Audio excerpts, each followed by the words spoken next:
5 years ago, I uploaded a video entitled, "We Bought a 50s Buick." In this video, we loaded a 1956 Buick Special onto a trailer and took it home. Our time with that car was pretty short, as we ended up selling it the next year, and my ideas for building a Buick were scrapped for the time being. This past year, the idea of resurrecting an old Buick resurfaced, and I began to look around, hoping I could find something cheap. Well, last night this car popped up on Facebook Marketplace, and for only $1,200 I couldn't say no, and I contacted the seller right away. In short, we went up to northern Wisconsin with $1,200 and returned with this ratty old thing.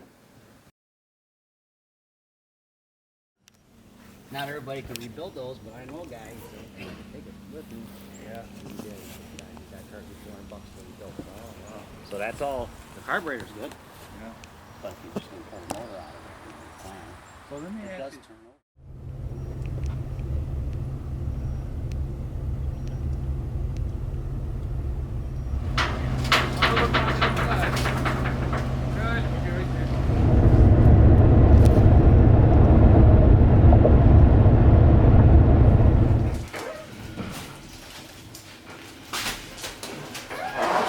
Oh yeah, perfect.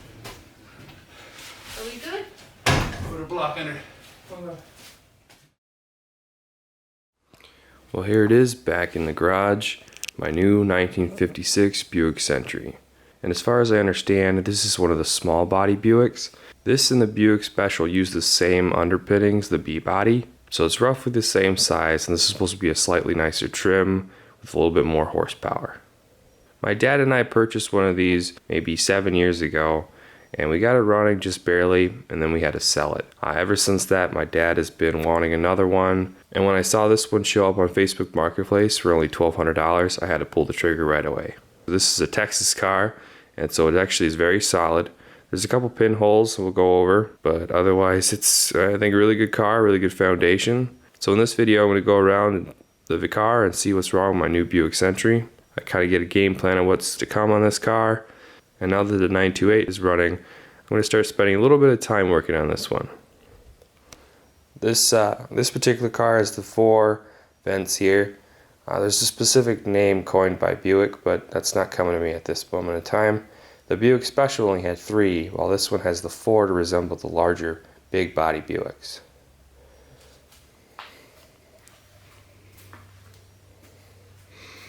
It is missing some trim right there. We actually have that in the interior.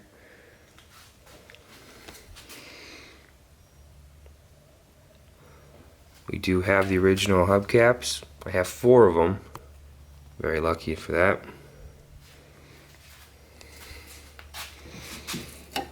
Filler door there. It's really good shape. Again, this is all solid here. The rockers, all stuff down here looks good. I haven't seen any holes here, just the coating starting to come off. I believe one of the first owners actually had this thing undercoated additionally after factory, and that really helped in preserving this car. You can see a little rust on that right there. I've seen that quite a few times. That's broken.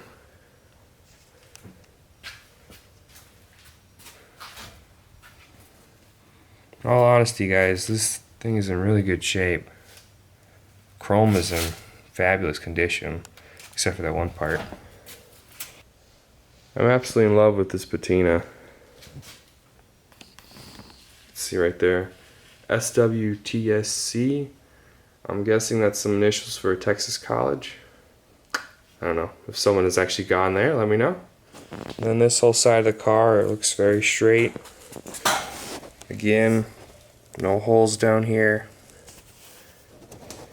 You look up here, all the rear glass is intact. I don't see any damage between the 2 panes, and there's no cracks. Down here can be a little bit of rust at times. And then this roof, the patina on this roof is fantastic. No holes up there.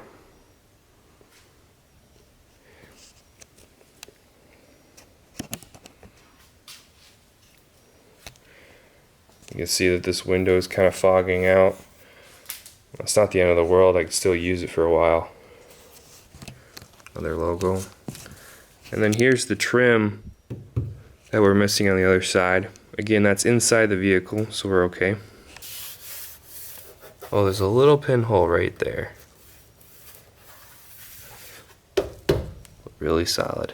You can see here that the glass is cracked on the passenger window. And then the front doors actually don't close. We had to use a ratchet strap while towing it home. The little side window is also cracked. That's really unfortunate.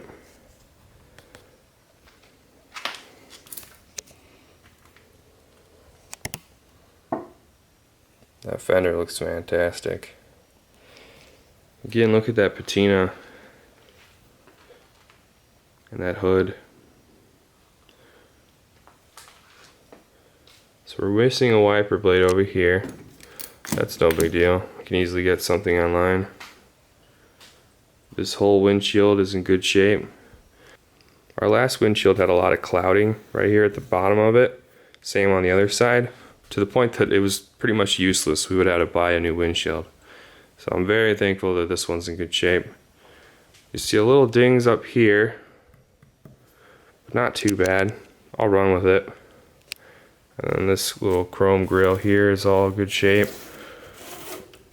Minus a slight dent right there. This thing's pretty cool. When we unloaded this car from the trailer, it was raining pretty heavy, and having the water on the paint made it super shiny. I really want to preserve the paint the way it is, and then put some oil over it or some polish. I'll have to look into that a little bit. Now the front chrome here is almost in perfect shape. However, looks like this piece right here was snagged and pulled forward a little bit. I think I can save it and persuade it back. The grille down here is all complete. You have the emblem there, 1956 Buick Century. There's that Texas plate. Last time it was registered was in 1981. So this car has been sitting for 42 years, and the odometer says it has 22,000 miles on it. These bezels are in great shape. Our last Buick had some cracks on them. There. Have a little bit of pinholes right here. I'm not too concerned about that. And here's the hood ornament. One of the best aspects of this car. You got a little bit of pitting, but overall it's in pretty good shape.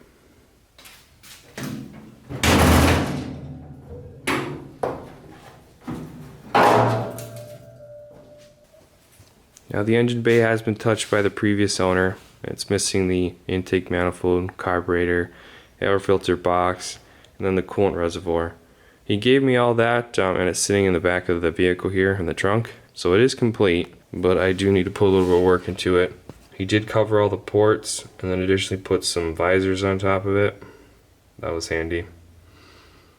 I'm beginning to price out different parts on this thing, and I'm debating back and forth on whether I should get it running just the way it is, or just throw a cheap 5.3 liter LS swap in it. This particular car came with the optional air conditioning, as well as power steering. It's pretty specced out. I'm fairly confident that this radiator leaks. While we were going down the road, I could see little puddles at every gas station we stopped by. Again, that hood looks pretty good, even from the underside. Let's take a look on the inside here. So these doors do not shut. I have to hold it open here. The door cards are pretty messed up. The floors are actually pretty solid. I do anticipate I'm going to need to patch the floors. The seats are worn significantly. The front bench isn't even tied down or bolted into the frame, so it's just rocks back and forth. The dash is in fairly good condition. There's no rips, but unfortunately it is peeling up at the ends. Steering wheel is dry rotted. It does indeed say 20,983 miles. It's going to be an automatic shift on the column. So that window right there rolls down. Unfortunately the driver's does not. Both front doors do not close. Let's take a look at this rear.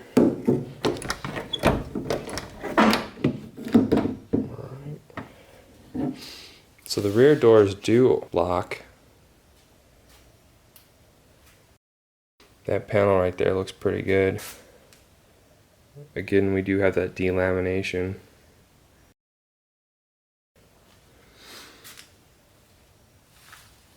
Floors look a little better back here. Here's some of those parts we were missing.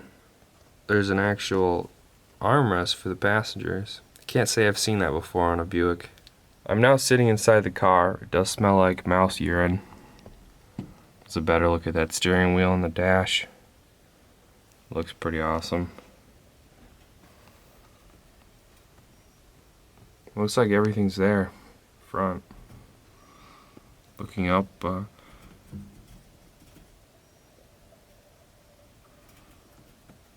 headliner looks to be in good shape. There's a couple small rips, and I can't complain for $1,200. And there's the AC controls right there at the bottom. I always thought it was funny how classic cars have them down at the bottom like an afterthought. Here's a better look at the rust on the floor. I will probably have to weld in some patch panels. I've pulled the keys out so I can open the trunk.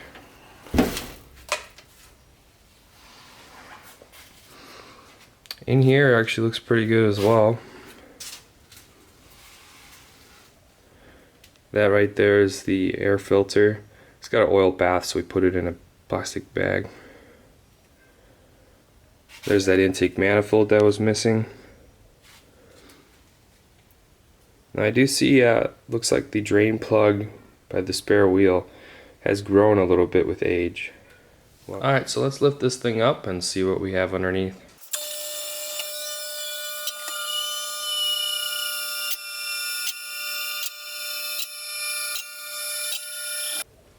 Now, being a 66-year-old car, it is coated in oil. There's a significant amount of grease on each side. That sway bar link there is completely blown out. Same for this side here. Blown out sway bar bushings. Very greasy. This probably needs a new wheel seal, bearing, maybe even the wheel cylinder.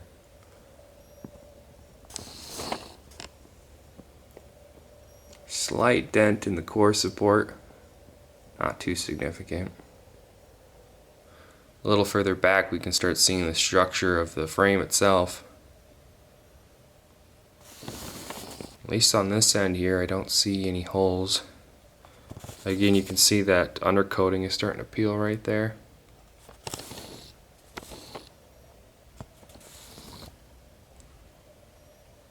That starter solenoid's soaked in oil.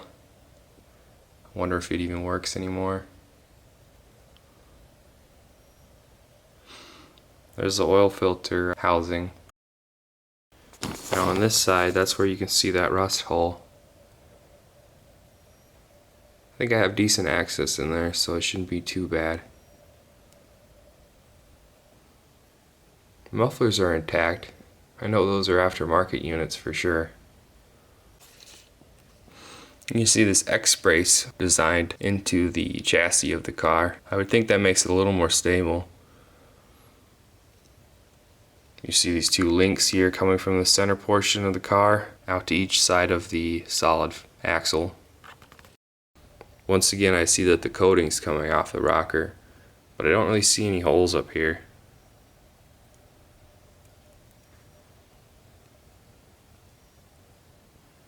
Same goes for this side. Looks very solid.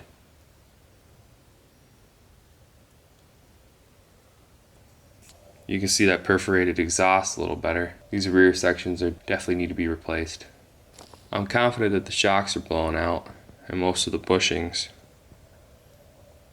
I think we have a little bit of grease on the bottom of the pumpkin. Probably need to replace some seals there. Each end of the axle looks to be pretty solid, so maybe those wheel seals haven't been blown out.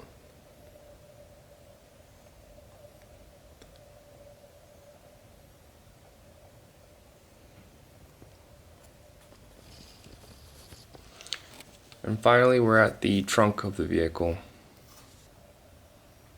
The rear bumper is a little dinged up on the bottom.